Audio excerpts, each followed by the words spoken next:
कराची का गुल प्लाजा जलकर राख हो गया, जबकि आग लगने के कई रोज बाद भी अब तक चंद लापता अफराद की तलाश जारी है। उनके लवाहिकीन इस अजियतनाक इंतजार में हैं। खबरों, तजज़ियों और कहानियों की दुनिया आपकी समात के लिए जसारत वैस। सिंध में 17 बरस से बरसरे इख्तिदार जमात पाकिस्तान पीपल्स पार्टी ने गोया ये तय कर लिया है कि कराची में संगीन बदइंतज़ामी और शहरियों की ज़िंदगी ख्वाह कितनी ही अजीरन क्यों ना हो जाए, उसके वज़ीरों और मुशीरों की फ़ौज अपनी नाकामियों और बदइंतज़ामी का मलबा दूसरी जमातों पर डालकर ही दिफा करेगी। गुल प्लाजा में जिस तरह आग लगी और जिस अंदाज से फैली, उसने कंक्रीट के पिलर्स तक को पिघला दिया और पूरी इमारत लम्हों में खाक का ढेर बन गई।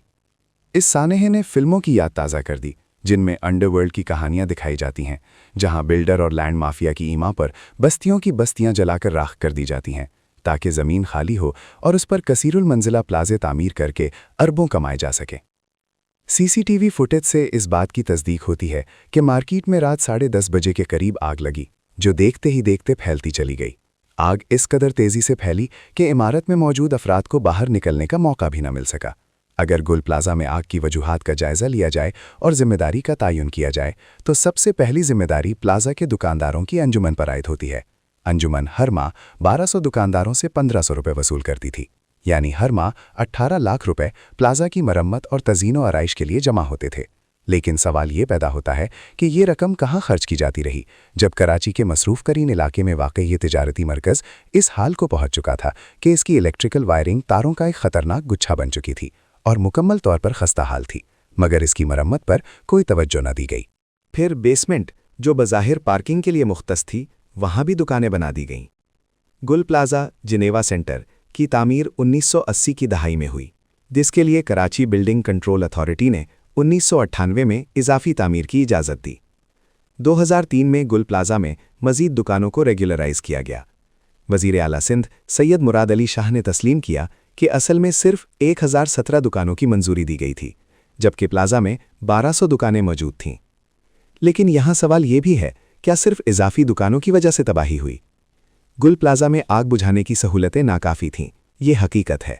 जहाँ सवाल ये भी है कि प्लाजा अंजुमन ने इजाफी दुकानों के बायस पैदा होने वाले मसाइल और फायर सेफ्टी की नाकाफ़ी सहूलतों पर बरवक्त आवाज़ क्यों नहीं उठाई?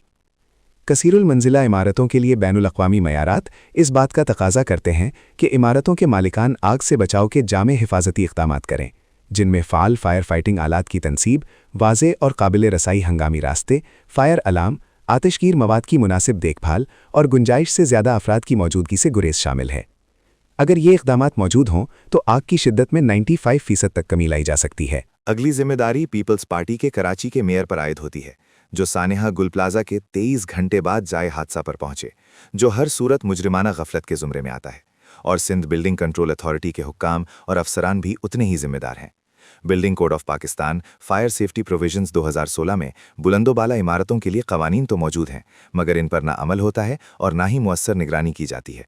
कराची जैसे बड़े शहर में अथॉरिटी के एहलकारों की करप्शन, नाअहली और बदइंतज़ामी ने सूरत हाल को मज़ीद ख़राब कर दिया है, जहां अपने ही कवानीन की खिलाफ वर्जी करते हुए ना सिर्फ सेफ्टी को नज़रअंदाज किया जाता है, बल्कि तामीर के बाद इजाफी तामीरात की इजाज़त भी दी जाती है। बैनुल अक़वामी फ़ायर सेफ्टी प्रोटोकॉल्स के मुताबिक हर 1 लाख की आबादी के लिए एक फ़ायर स्टेशन होना चाहिए। 2023 की मरदमशुमारी के मुताबिक 2 करोड़ से ज़ायद आबादी वाले शहर कराची में महज 28 फायर स्टेशंस फ़ाल हैं, जो शहर की ज़रूरियात का 10% भी पूरा नहीं करते। गुज़श्ता माह सिंध असेंबली के एक सेशन के दौरान इंकिशाफ हुआ कि कराची के पास सिर्फ 36 फायर टेंडर्स, 4 स्नार्कल्स और तकरीबन 700 मुलाजमीन हैं, जबकि हकीकत में शहर को तकरीबन 200 स्टेशंस और 34,000 मुलाजमीन की ज़रूरत है। ये आदाद-ओ-शुमार ज़ाहिर करते हैं कि शहर में फायर फाइटिंग की सहूलतें इंतहाई नाकाफ़ी हैं। सिंध बिल्डिंग कंट्रोल अथॉरिटी के कवानीन के मुताबिक किसी भी बुलंदोबाला इमारत की तामीर मुकम्मल होने के बाद कंप्लीशन सर्टिफिकेट का हुसूल लाजमी है, जो इसी सूरत जारी किया जाता है जब मुआयने के दौरान इमारत नक्शे के मुताबिक हो और आग बुझाने के फ़ाल निज़ाम समेत तमाम हिफाजती इंतज़ामात मौजूद हों। इमारत के ऑपरेशनल होने के बाद भी अथॉरिटी को ये इख्तियार हासिल है कि वो वक्तन फ़ोक्तन जांच पड़ताल करे, ताकि पार्किंग के लिए मुख्तस जगहों को गैर कानूनी तौर पर दुकानों या गोदामों में तब्दील ना किया गया हो और हंगामी इखराज के रास्ते खुले हों। कवानीन के तहत अब इमारतों के मालिकान के लिए सालाना बुनियादों पर फायर सेफ्टी फिटनेस सर्टिफिकेट जमा कराना लाजिम करार दिया गया है, जिसकी खिलाफ वर्जी पर इमारत सील करने, भारी जुर्माने और गिरफ्तारी जैसे इख्तियारात मौजूद हैं। لیکن سوال یہ ہے کہ کیا ان قوانین پر عمل ہوتا ہے؟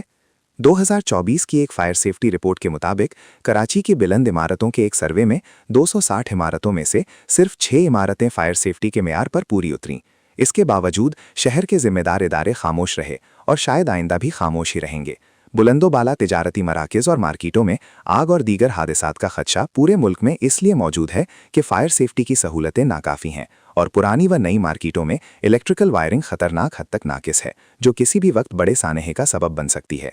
ملک میں مؤثر بلدیاتی نظام کی کمی ہمیشہ محسوس کی گئی۔ سیاسی جماعتوں نے لوکل گورنمنٹ کو اپنے لیے خطرہ اور متوازی نظام سمجھتے ہوئے نہ صرف نظر انداز کیا بلکہ اکثر بلدیاتی انتخابات کے انعقاد سے گریز کیا۔